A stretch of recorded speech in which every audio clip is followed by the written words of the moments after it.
যিটো জনীৰ জীৱ মানুহে যাতে সহজে বুজি পায়, সহজে জানিব পাৰে, তাৰ কাৰণে ইয়াক কি কৰিলে 4 মুঠিত ভাগ কৰিলে। 4 মুঠিত বা 4 জাতিত। 1 নম্বৰ জাতিটো হ'ল উৰণজীৱ। উৰণজীৱ পক্ষী বুলি ক'লে ভুল হ'ব নেকি? কিয় ভুল হ'ব মই আগত কৈ লওঁ। আণ্টাৰ্কটিকাত এবিধ চৰাই আছে যাৰ নাম নেকি পেংগুইন। আমাৰ খিৰিকীত আই বাবাহঁতে চবে জানো ন, পেংগুইন। পেংগুইন চৰাই উৰিব নোৱাৰে, এনে বৰফত মানে এই অলপ জঁপিয়াই জঁপিয়াই খোজকাঢ়ে আৰু। মই টিভিতে দেখিছো, দিশত দেখা নাই। এই পেংগুইন চৰাই উৰিব নোৱাৰে, গতিকে আমি পক্ষী বুলি ক'লে ভুল হ'ব নেকি? আমি কি বুলি ক'ব লাগিব যে দুটা দেউকাৰে আকাশত ইচ্ছামতে উৰি ফুৰিব পৰা প্ৰাণী, এইবোৰক আমি উৰণজীৱ বুলি কওঁ ন। 1 নম্বৰ উৰণজীৱ, দুটা দেউকাৰে ইচ্ছামতে আকাশত উৰি ফুৰিব পৰা বা তেখেতসকলৰ যি গন্তব্যস্থান তালৈকে উৰি যাব পৰা জীৱবোৰক আমি উৰণজীৱ বুলি কওঁ। হলতো হ'ব না? 2 নম্বৰত হ'ব 2 নম্বৰত বুৰঞ্জীৱ। বুৰণ মানে পানীত থকা। কিমান আছে পানীত? ৰুদ্ৰ বাবাই সিদিনাখন কৈছে, মোৰ লগতো আছে, মই সেইখিনি কৈ নাথাকো আৰু। দ্বিতীয়তে আহিলে বুৰঞ্জীৱ। পানীত থকাটো বুৰঞ্জীৱ বুলি কৈছে। কিহে কিহে পানীত থাকে? সাপ থাকে, বেল থাকে, শামুক থাকে, কেঁকোৰা থাকে, মাছ থাকে, কাছ থাকে। আমি হিচাপ কৰি উলিয়াব নোৱাৰো। বহুত 9 লাখ নাই কিমান আছে পানীত? 9 লাখ না ৰুদ্ৰ বাবা? 9 লাখ আছে। 9 লাখ আমি হিচাপ কৰিব নোৱাৰো, উলিয়াবই নোৱাৰো। অসংখ্য, চকুৰে নেদেখাও আছে, দেখাও আছে। গতিকে 9 লাখ জীৱ, বুৰঞ্জীৱ, পানীত থাকে। এনেকে ভাগ কৰি দিয়াৰ কাৰণে আমি জানিবলৈ সহজ হৈছে, বুজিবলৈ সহজ হৈছে জীৱবোৰক, 84 লাখ জনীৰ জীৱবোৰক। দ্বিতীয় হ'ল আপোনাৰ উদ্ভিদ। মাটিত গজি থকা গছ গছনি, তৰু তৃণ, লতা, ঘাঁহ বন আদি কৰি যিমান মাটিত গজি আছে এইবোৰক উদ্ভিদ বুলি কৈছে। আৰু চতুৰ্থ জীৱটো হ'ল ভ্ৰমণজীৱ। এঠাইৰ পৰা আন এঠাইলৈ খোজকাঢ়ি ফুৰিব পৰা বা লৰি চৰি ফুৰিব পৰা জীৱবোৰক ভ্ৰমণজীৱ বুলি কৈছে। মোটামুটি 4 জাতিত শাস্ত্ৰই ভাগ কৰি দিলে: উৰণজীৱ, বুৰঞ্জীৱ, গজনজীৱ আৰু ভ্ৰমণজীৱ। আৰু এই 4 জাতিৰ জীৱবোৰ কৰি তোলে 84 লাখ জনীৰ জীৱ এই মৰ্তপুৰীত হৈছে। এই জীৱবোৰৰ ভিতৰত এতিয়া সকলোতকৈ শ্ৰেষ্ঠ জীৱই হ'ল মনুষ্য জীৱ। মানুহে শ্ৰেষ্ঠ জীৱ, আৰু মানুহেই হ'ল ঈশ্বৰৰ প্ৰথম সন্তান আৰু মোক্ষ প্ৰাপ্তিৰ শেষ দৰ্জা। দৰ্জাটো বুজি পাইছে? এই দৰ্জাটো শেষ দৰ্জা। এই দৰ্জা পাৰ হলেই মুক্তি। 84 লাখ জনীৰ জীৱৰ ভিতৰত মনুষ্যই হ'ল শ্ৰেষ্ঠ জীৱ।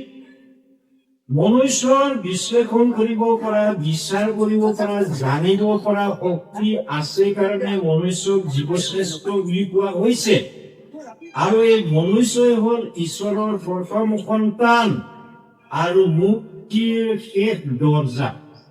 84 লাখ জনী পৰিভ্ৰমণ কৰি আহি একেবাৰে অন্তিম জন্মই হ'ল মনুষ্য জন্ম। সেইকাৰণে মনুষ্য দেহাটো দুৰ্লভ বুলি কৈছে। পাবলৈ বহুত মুস্কিল। ঈশ্বৰৰ কৃপা আৰু পূৰ্বজন্মৰ যি কৰ্মফল, এই দুটা সান্নিধ্যতহে আমি এই দুৰ্লভ মনুষ্য কায়া লাভ কৰিছো। কিমান ভাগ্যৱান আমি, কান্দিব লাগিব। কিমান ভাগ্যৱান!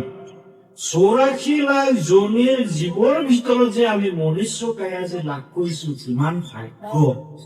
ঈশ্বৰে আমাক 2টা হাত দিছে কৰ্ম কৰি খাবলৈ, লৰি চৰি ফুৰিবৰ কাৰণে আমাক 2টা ভৰি দিছে, চকুৰে চাবৰ কাৰণে আমাক চকু 2টা দিছে, কাণেৰে শুনিবৰ কাৰণে কাণ 2টা দিছে, গোন্ধ অনুভৱ কৰিবৰ কাৰণে আমাক নাক দিছে, তিতা টেঙা মিঠা আদিৰ খোৱা গ্ৰহণ কৰিবৰ কাৰণে আমাক জিভা দিছে, খাবলৈ মুখ দিছে। আমি কিমান ভাগ্যশালী, কিমান আমি ভাল এটা তনু বা দেহা বা কায়া লাভ কৰি আজি নিজকে জীৱৰ শ্ৰেষ্ঠ মনুষ্য হিচাপে আমি পৃথিৱীত নিজকে চিনাকি দিবলৈ পাৰিছো কিন্তু অন্য জীৱইতো পৰা নাই আজি গৰু জীৱ যোনে পাইছে গাহৰি জীৱ যোনে পাইছে ব্ৰইলাৰ যোনে পাইছে মাৰি লগত মাৰি বাপেকে চাঙৰ ওপৰত একদম গেছৰ লগত পুৰি টুকুৰা টুকুৰি কৰি বেছি মানুহে ভাত চাউল দি ভাত খাইছে ইমান বিশ্বাস হয় নেকি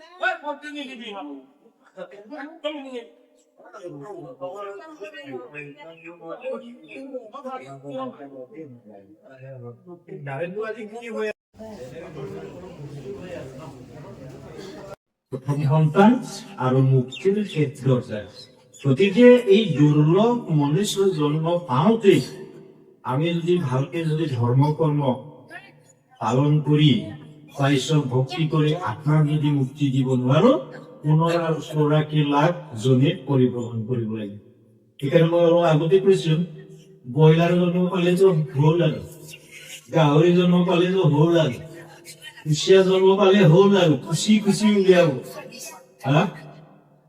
যি ধুনীয়াকে বনাই খাব নহয় মছলা চছলা দি খাবই গতিকে সেইবোৰ জন্ম আমাক নালাগে মুক্তি নাপালেও যাতে জীৱশ্ৰেষ্ঠ মনুষ্য জন্ম পাই যাতে অহা জন্মত পুনৰ ইয়াতে যাতে ভালকে আকৌ ধৰ্ম কৰ্ম কৰিব পাৰো এইখিনি কামনা ৰাখি কৰ্ম কৰাটো ভাল এতিয়া 84 লাখ জনীৰ জীৱন সকলোৰে শৰীৰৰ গঠন প্ৰণালী বেলেগ বেলেগ কাৰো লগত কাৰো নিমিলে আচৰিত ভাৱে মালিকে সৃষ্টি কৰিছে আৰু তেখেতৰ যিটো সৃষ্টি আমি খুব কোনো আমি ভুল ধৰিব নোৱাৰো এই কলমেৰে যিমানটো ডাঙৰ বিন্দু হব কাগজত মই খুচিলে সিমানখিনিও আমি ভুল ধৰিব নোৱাৰো আচৰিত সৃষ্টি মালিকৰ তেওঁৰ মহিমা অপাৰ বুলি কৈছে তেওঁৰ সৃষ্টি কোনো ক্ষেত্ৰতে আমি ভুল ধৰিব নোৱাৰো আচৰিত মোৰ নিচিনা মানুহ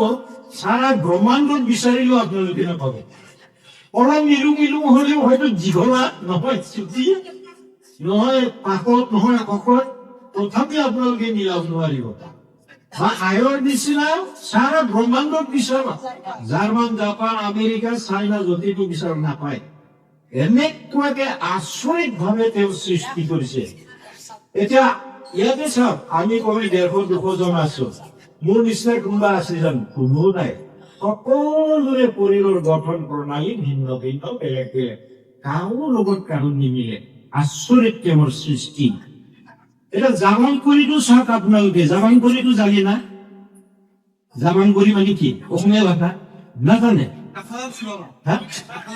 দেখালাবি মই আকৌ জাবান কৰি দিয়ে আহুনে কৈ জাবান কৰি দিয়ে মই আকৌ অসমীয়াটো জাবান কৰি কৈ বুলি ভাবিছো এটা তাৰ শৰীৰৰ গঠনটো আপোনালোকে চাক কেনেকুৱা একেবাৰে ধৰিলেতো হয় আৰু লগতে এনেকুৱা এটা আছে ভাষাত পুৰা দিয়াটো দবাই দিয়ে মই পানী দেৱাল দেখিছো এই বস্তু সাপ ই গৈ তেনেকে ধৰিলে নহয় সাপে এনেকুৱা কৈছে ই দিলেই কণ্টেক পিছত এনেকে 3-4 কৰি চিধা হৈ থাকে ই আটাই থাকে ই সাপতে থাকিব আৰু ই তাৰ ৰসটো খাই খাই তাতে জীৱন নিৰ্বাহ কৰে আমাৰ মানুহে যি সোৱাদ পাই তাক এইটো এটা কালে হৈ গ'ল পিটিকা আৰু একো নালাগে তৰকাৰী এনেকুৱা বস্তু আৰু গতিকে আপোনালোকে চাওক এতিয়া ঈশ্বৰে এনেকুৱা সৃষ্টি কৰিছে আৰু সকলোকে অন্ন বিচাৰি খাবৰ কাৰণে এটা এটা উঠাই দিছে দেই মই এতিয়া এইটো কলো ঠিক তেনেকে হাতেও তেনেকে বিচাৰি বিচাৰি খাই তেওঁলোককো এটা কৌশল দিছে এতিয়া কিছুমান মানুহ চকু কণা ঈশ্বৰে জীৱ সৃষ্টি কৰি কেতিয়াও তাৰ অপৰাধটো নলয় বুলি কৈছে চকু কণা হ'ল কি হ'ল ধুনীয়াকে ফুকাৰী গীত বজাব জানে, গাব জানে, বজাব জানে, নেগেৰা বজাব জানে, হৰিনাম গাব জানে। ট্ৰেইনত আপোনালোকে দেখিছে, টিভিতো দেখিছে সেই মানুহজনক কিমান সুন্দৰ ভাৱে গীত গাই পেলাই সি পইচা খুজি পেলাই চলাই আছে, ল'ৰা ছোৱালী পঢ়ুৱাইছে, ঘৰ সংসাৰ চলাইছে। গতিকে ঈশ্বৰে জীৱৰ সৃষ্টি কৰি সকলোকে অন্ন দিছে আৰু তেতিয়াও অন্যায় নকৰে বুলি কৈছে ঈশ্বৰে। যাৰ কৰে ঈশ্বৰে বোলে মংগলেই কৰে, সকলোকে দিছে। কোনোবাই কণা হব পাৰে, কোনোবাই পূজা হব পাৰে, কাৰোবাৰ এটা ঠেং নহব পাৰে। টিভি এবাৰ দেখিছে এজনী ছোৱালী এক ঠেঙীয়া, কি সুন্দৰকে নাচিছে। মালিকৰ সৃষ্টিটো আপোনালোকে চাওক, কি শক্তি দিছে। গতিকে ইমান এটা মহান শক্তি দি পেলাই জীৱক যে চলাই আছে আপোনাৰ ঈশ্বৰে, মানিব লাগিব। সেই পৰমাত্মাক আজি জীৱশ্ৰেষ্ঠ মনুষ্যই প্ৰকট কৰি থৈছে, তাৰমানে পিছ কৰি থৈছে। বহুত ভগৱান আছে বুলি গুৰুতে আমাকে ধমকি দিয়ে, তহঁতে কি জানো বুলি কয় আমাক। আমি বোলে বুৰ্বক বোলে ধৰ্ম কৰা মানুহবোৰ, বুৰ্বকেহে বোলে ধৰ্ম কৰে বিজ্ঞানৰ দিনত, এই বুলি আমাক কয়। এতিয়া আপোনালোকে চিন্তা কৰি চাওক, যি মহান শক্তিৰ সৃষ্টি আজি কোনেও নাশ কৰিব পৰা নাই। প্ৰত্যেকটো জীৱৰ লগত প্ৰত্যেকৰ মানে মিল নাই। এনে ধৰণৰ সৃষ্টি আচৰিত ভাৱে তেওঁ কৰিছে আৰু তেখেতৰ সৃষ্টিক আমি ফুট কৰো, আমি ভুল ধৰিবলৈ নোৱাৰো। সেই পৰমাত্মাক যে নামানে আমি কেনেকে জীৱশ্ৰেষ্ঠ মানুহ বুলি কম? দানৱ বুলিহে কম, হয়তো দানৱ বুলি কম। এতিয়া কি বুলি কৈছে, এই 84 লাখ বা 4 মুঠি জীৱৰ ভিতৰত এক সকলোৰে ঈশ্বৰ ভজিবৰ কাৰণে বা ঈশ্বৰক ভক্তি কৰিবৰ কাৰণে অধিকাৰ আছে, সকলোৰে আছে। তৰু তৃণ গছ লতা জীৱ জন্তু মনুষ্য আদি কৰি সকলোৰে ঈশ্বৰ ভক্তি কৰিবৰ অধিকাৰ আছে, ঈশ্বৰ ভজিবৰ অধিকাৰ আছে। কিন্তু দুখৰ বিষয় আইসকল বাবাসকল, মনুষ্যৰ বাদে অন্য জীৱই ঈশ্বৰ ভজিবলৈ নোৱাৰে, শক্তি নাই। অধিকাৰটো আছে কিন্তু তেওঁলোকে ভক্তি কৰিব নোৱাৰে, ভজিবলৈ নোৱাৰে। অধিকাৰটো কিন্তু সকলোৰে আছে। চিন্তা কৰি চাওক, আৰু এই জীৱশ্ৰেষ্ঠ মনুষ্য কায়া পাওঁতেই যদি আমি শক্তিও আছে অধিকাৰো আছে, এইখিনি থকা সত্বেও যদি আমি ঈশ্বৰ যদি ভক্তি কৰিবলৈ যদি এই আত্মাক যদি মুক্তি দিব নোৱাৰো, তেতিয়া আৰু মনুষ্য জন্ম লোৱাই অথলে যাব। আপোনালোকে নাম গাওঁতে গাইছে হালটো গজিব দুবৰি বন বুলি, ন? মই পাহৰিছো দেই। গতিকে আমাৰ মনুষ্য জন্ম এনেই মানে বৃথা হব। সেইকাৰণে আমি ধৰ্ম কৰ্মটো ভালকে কৰিব লাগে, যাতে আমাৰ আত্মাই মুক্তি নাপালেও যাতে আমি অহা জন্মত পুনৰ যাতে মনুষ্য জীৱই লাভ কৰি তাতে আকৌ পুনৰ ধৰ্ম কৰ্ম কৰিবলৈ যাতে আমি সুবিধাটো পাওঁ। এতিয়া শাস্ত্ৰই কৈছে আমি যে জন্মিলো এই পৃথিৱীত, এই জন্মই আমাৰ প্ৰথম আৰু শেষ জন্ম নহয় বুলি কৈছে।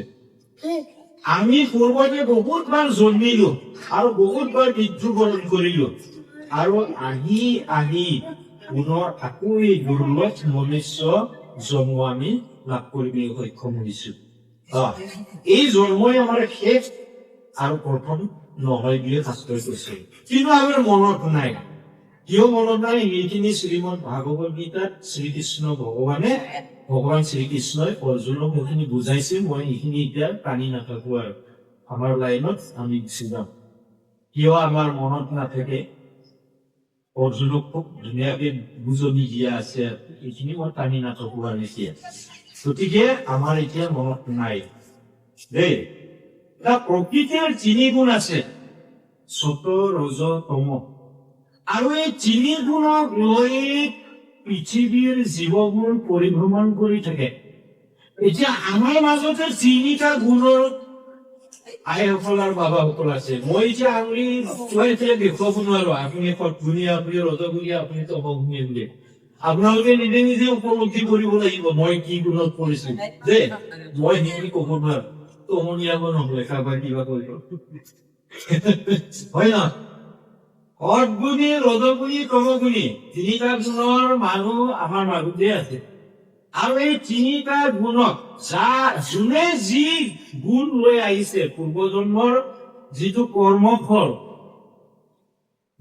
কৰ্মফলৰ 1/50 এই জন্মত গুচি আহে বুলি শাস্ত্ৰই আমাক কৈছে পূৰ্বজন্মৰ যি কৰ্মফল তাৰ 50% এই জন্মত গুচি আহে বোলে আৰু সেই গুণ অনুযায়ীয়ে জীৱবোৰে এই মায়াৰ সংসাৰত কৰ্ম কৰে